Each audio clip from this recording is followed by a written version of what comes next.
If you think your kids need different food than you do, you're setting them up to fail. Not because you're a bad parent, but because the entire food industry has convinced you that your children require a separate category of nutrition.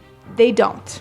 I see it every time we go to a restaurant. The server hands me the kids menu and I hand it right back. Because I look at what's on there and I know exactly what it is. It's mac and cheese, it's chicken fingers, it's grilled cheese, it's pizza. And I watch other parents at other tables order it for their kids without a second thought. Their kids eat it and then they're running around the restaurant, 20 minutes later, they're cranky, they're unfocused, they're asking for a dessert, they're hungry again. Meanwhile, my kids are sitting there eating steak and broccoli. And here's what I've realized a long time ago. Most parents are feeding their kids like they're fundamentally different humans with fundamentally different nutritional needs. They're not.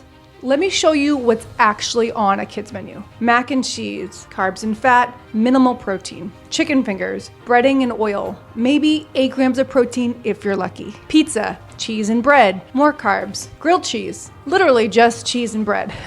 Now let's look at what's on the adult menu. Grilled chicken with vegetables and rice, steak with a baked potato and broccoli, pork chops with sweet potato, green beans. The difference isn't complexity, and it's not even flavor. It's not even price in most cases because you could divide it up and bring half home for lunch. The difference is that one has actual macronutrients and one doesn't. Here's what kids' bodies actually need. They need more protein per pound of body weight than you do, not less. Vegetables, fiber, minerals, vitamins. Their brains are developing. Their immune systems are building. They need micronutrients. Healthy carbs, but from actual food like potatoes, rice, not processed bread that's shaped like a dinosaur. The kids menu gives them almost none of this. It gives them quick carbs that spike their blood sugar, minimal protein, and 0 vegetables unless you want to count the ketchup. And then we wonder why they can't focus, why they're tired, why they're constantly hungry 10 minutes later. I've never ordered off the kids menu for my kids.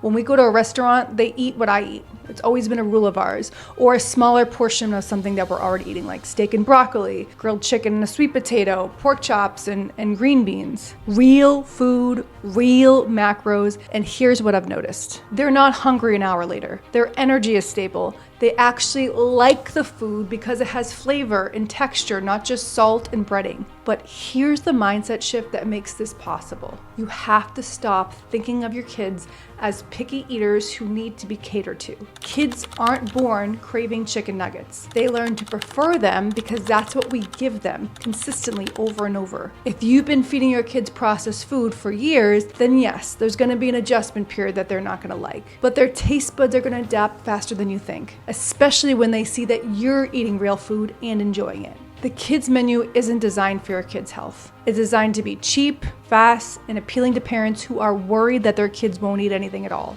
Restaurants don't want to deal with the food waste, so they serve things that kids are going to be highly likely to eat, like bland carbs that are covered in cheese and bread. It's a business decision, not a nutritional one. Once you see it this way, it's easier to opt out of it. One more thing, feeding your kids real food doesn't mean you're being rigid or controlling. It means you're applying the same standard to their nutrition that you apply to your own. If you know that protein, vegetables, and balanced macros matter for your body, why would you assume it doesn't matter for theirs? They're smaller, they're growing, they're learning, but they're not a different species. So the next time you go to a restaurant and the server hands you the kids menu, hand it right back. Not because you're trying to be difficult, but because you know your kids don't need kid food. They need real food, the same food that you're eating, just a smaller portion. That's it. If this resonated with you and you want more real talk about nutrition and science, follow me on the link below for more.